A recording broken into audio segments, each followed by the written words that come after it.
Hi everyone, welcome to Art by Rishi. Today I am drawing Lord Hanuman as symbol of strength and devotion in Hindu mythology. Watch as I bring his powerful image to life with color pencils. Let's get started. Raghunandan रघुवर सेवन रघुपति छायन शतयोजन शतशतयोजन शरधि नियोजन sir परिलंघन Raghunandan रघुवर सेवन रघुपति छायन शतयोजन शतशतयोजन शरधि नियोजन sir परिलंघन Raghunandan रघुवर सेवन रघुपति छायन शतयोजन शतशतयोजन शरधि नियोजन sir परिलंघन Raghunandan रघुवर सेवन रघुपति छायन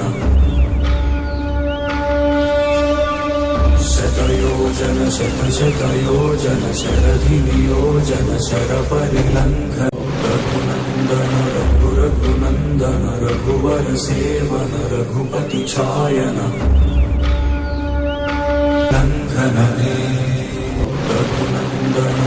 रघुनंदन रघुवर सेवन रघुपति छायन शतयोजन शतशतयोजन शरधि नियोजन sir परिलंघन Raghunandan रघुवर सेवन रघुनंदन रघुवर सेवन रघुपति छायन शतयोजन शतशतयोजन शरधि नियोजन sir परिलंघन Raghunandan रघुवर सेवन रघुपति छायन रघुनंदन रघुवर सेवन रघुपति छायन शतयोजन शतशतयोजन शरधि नियोजन sir परिलंघन Raghunandan रघुवर सेवन रघुपति छायन शतयोजन शतशतयोजन शरधि नियोजन sir परिलंघन